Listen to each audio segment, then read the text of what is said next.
then going to the Super Bowl champions, and I honestly thought that they had a with the 32nd pick overall. There's not really much you can do. I feel like you're taking one, you're already probably in a pretty good spot because you're just won the Super Bowl. Yeah. Secondly, they don't really need much, and I thought they did a good job just kind of providing some depth and kind of preparing for the future. Joe Tryon, don't know too much about him, but it's kind of similar pick, I think, to Peyton Turner, adding some depth and could be a project here, a lot of high ceiling. Yeah. I do like the Kyle Trask pick because I think that's a good position for him. Obviously, going to be behind Tom Brady, but also he's going to need a couple years, I think, to kind of grow. But there is also a lot of talent there as well. Interesting to see how he ends up doing over the next couple of years. But what are your overall thoughts on the Buccaneers draft so far? Not so far. For me, I like the Joe Tryon pick a little bit. I think he is kind of like a Shaq Barrett guy that is very athletic edge rusher. And I think he's a good developmental project. And I guess for this point in the draft, he had some of the production to kind of go along with it. But in a way, I think he was kind of like a Gregory Rousseau type of production where he was inconsistent, but he had some really good games. But they were also a team that could afford to take this risk, and not the Saints. The Saints could not have afforded to take the risk. So that's why I like this pick a little bit better than the Peyton Turner one.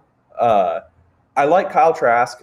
To me, his biggest problem was his decision-making, and I think sitting behind Tom Brady would be good for him. Yeah. Robert Hainsey out of Notre Dame. I mean, interior offensive lineman is a need with Tom Brady because if you allow people to get pressure up the middle, then that's Tom Brady's biggest downfall. That's the only way people have ever been able to consistently beat Brady is to put pressure up the middle. Yeah. My favorite pick that they had was round 4, pick 129, Jalen Darden. I thought you'd like that pick. Elite speed. Yeah. Elite speed. Slightly undersized guy, but I think him and Scotty Miller in the slot, that puts a lot of teams on notice because now you can't pack the box against Leonard Fournette. Not that you could pack the box in any ways against the Buccaneers, but I mean, a guy that can help on special teams, can score anytime he touches the football. He's a great pick, and it makes that offense even scarier just because it's one more thing that Bruce Arians can utilize to get the ball down the field. Well, and also it provides them for depth in the long run because then if guys like Chris Godwin end up leaving or Gronkowski or Scotty Miller ends up leaving or getting hurt, then you still have these other weapons that can be plug and play type guy as well. And so that was my thing. When I saw them pick that, I was very interested in your overall thoughts because I thought he had a lot of athletic ability. Coming from a North Texas team that was pretty solid this year, and he was kind of the one of the stars as standouts from that program over the past couple of years. He was a guy I was very high on that I wanted New England to draft. Yeah. Very fast. He didn't time very well in the 40-yard dash, but not only does he have elite top-end speed, he has elite burst out of his breaks. I mean, he's a slot weapon that I think Tom Brady will really, really love in Tampa Bay. Yeah. So to me, that's my favorite pick, best value that they have on there. But yeah, well, and it's kind of the Buccaneers. I felt like every pick was actually just adding depth, even the Kyle Trask pick, literally just adding depth to the quarterback position, and preparing for the future.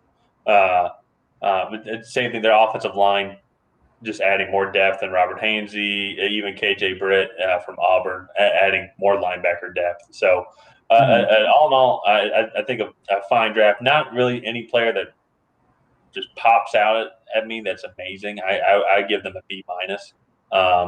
But that's not – I think some of that is actually just since they were picking 32nd overall. Nothing against the picks themselves. Yeah, I'm gonna just go with a B for me because they're in a tough spot picking at 32 at the back end of every round, but they returned all 22 of their starters from last season. Yeah. And they returned mostly players that were on the team. And so for me, I think they could afford to take some of these risks and just kind of build depth and just not really have to do anything that's overly like drastic. And so for me, I think they did a good job with like kind of what they were given. But again, like you said, nothing that like pops off the screen. So I'm just going to go with a B and call it there. So yeah.